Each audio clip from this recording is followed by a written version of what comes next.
subscribe. So I have a really crazy story that happened to me recently. All right. Yeah, it's crazy. It involves driving.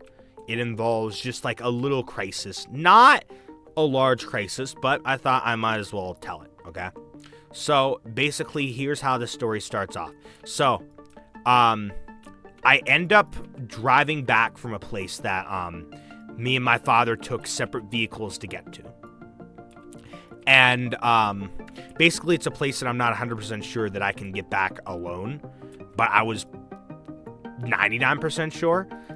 So I was like, yeah, I know where I'm going. And, you know, I remembered it pretty well. And the thing is that when I was going home, I missed an exit.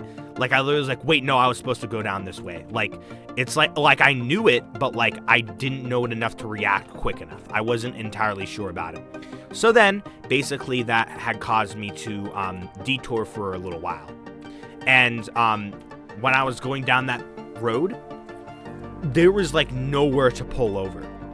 Like, literally nowhere. Like, I could pretty much not pull over. So I could not sit down and just find, like, type in my address to go home in my phone or anything. Eventually, I did find a place to pull over, and I ended up looking directions on where to go home.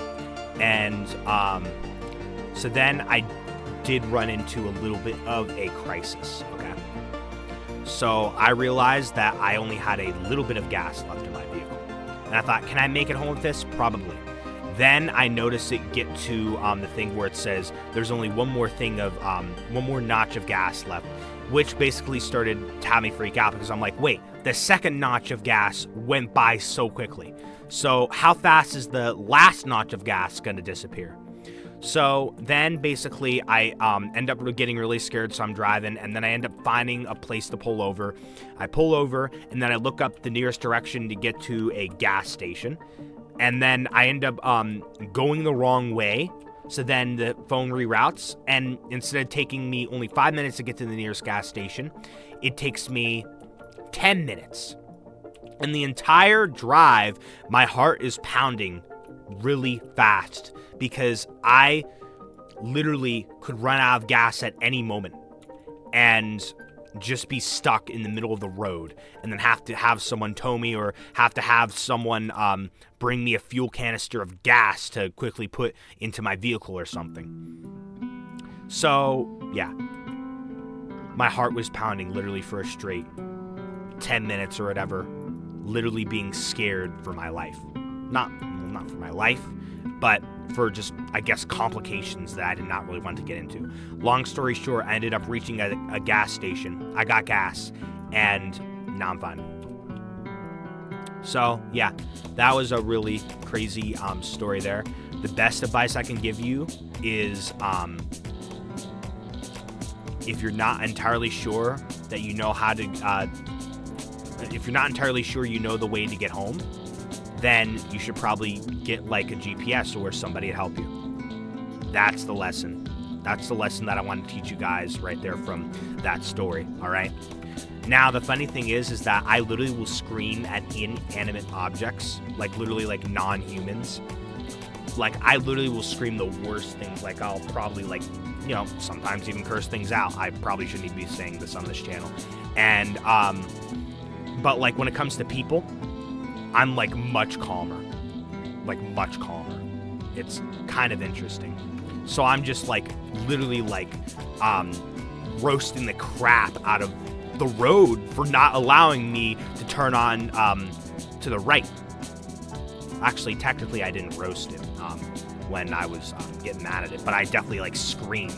Like, the thing I'll do is if I get frustrated in a video game, or if I get frustrated at, like, you know, driving or whatever, I'll start screaming at the inanimate objects as if they were humans actually making me mad. All right? By the way, I want to give a quick thank you to JK Bunny for dropping off these snowmobiles and this sleigh gift, all right, and this fire present. I will keep it on this base for fun, you know. I'm going to say one thing right here. I don't want to accept too many more gifts from people. because I would rather just have my own items. I already have a lot of my own items. If I could end up finding a way to like sell a lot of these items, like items that I feel like I've stocked up way too much on for this base, like these 2 items, go right ahead and buy some so I can have some more space for people if they ever want to donate items or whatever. Comment down in the comment section below here. New quest to comment down below for. If you got, for all of you Code Primate watchers, or even if you're not, whenever you watch me play on this base, especially like when I move items around or something, I haven't really done that too much, but whenever you watch me play on this base, does it ever give you the vibe of, ooh, I am super inspired that you have all this stuff and you're moving it and you're building the base? This got me super inspired. I kind of want to do that too, but it's not the same when I do that, because whenever you do that, it gives me the feeling of, wow, that's really classic. The feeling is literally so hard to explain, but like it's the feeling of, it's like, ooh, I have this or whatever, and I'm going to move it or something like that.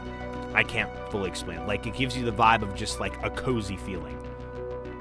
Like you just sit down and listen to me talk, and you're just watching me move the items. Does that give you a nice cozy vibe? Let me know. All right, now I don't really have much else to talk about, so I'll talk about the base here. Got 4 more minutes. I hate when this happens. I really do.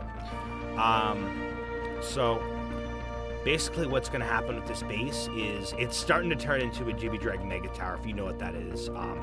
I have another base like this that's not this YouTube base, but this is only going to be 4 walls tall, and there's only going to be 1 floor, whereas the Jibby Drag Mega Tower, 8 walls tall, and then the floor, and then another, and then floor, then another 8, and then floor, and then another 8, and then a floor. And I was going to do that like 6 more times, so I don't really think I can. If I do work on that base anymore, I don't know how many more levels I'm doing, but all I know is that I'm focused on this, and whenever I record videos, I'm going to be working on this base. All right, I am going to be adding a very thin layer of walls. I might make it out of icewood. I might make it out of birch. I'm probably going to make it out of birch, come to think of it. So that my truck doesn't like fall over if I'm trying to like freaking turn, so I can comfortably turn. All right. Speaking of driving, since this is a video about me driving, there is something that I just find very interesting. Like, it's been half a year of me driving already, and like I'm just so used to it now. Like, I'm still slightly rusty, but like you just get so used to it after a while. Like, it kicks in kind of quick. Like, literally, say by like September maybe, if not like October, I was like pretty comfortable with driving. Like, it eventually started to kick in, and I started to get comfortable with it. And, you know, driving does take practice, but driving is also a very easy thing to do. But still, it's always good to practice a lot of driving before you ever try and go to get your driver's test. Now, this like varies in like different states or whatever, but you know, some driving tests might be really strict and really difficult, and you might fail some driving tests. Okay, don't ever let that discourage you from driving in the future or whatever, or you know, and this is for all people who are old enough to take the test anyway. It's like different for different states, but you know, do not let it discourage you if you like fail your learner's permit test or your driving test. You know, a lot of people usually fail their first driver's license test or learner's permit test. Just get back up on your feet and keep trying. All right, keep trying. You know, the only mistake that you make is when you don't try. You will eventually get it. All right, but the most important thing is to still be safe on the road. All right, be as safe as possible. It is very dangerous when you are going on the road. Like, you can get into a car crash that can literally end your life or end other people's lives. It's very dangerous. All right. And another thing I want to say, I hope no one ever has to deal with the low gas tank situation that I had to deal with today. Well, not today, but you get the point. Recently. All right.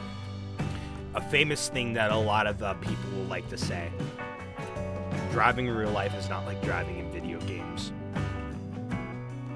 Facts. Unless you're playing something like Euro Truck Simulator or something. But even then, driving, or just any car in Euro Truck Simulator. No, that's just for trucks, I'm pretty sure. But just in general, no matter what video game, it's always going to be if there's driving in it, it's always going to be different than in real life driving.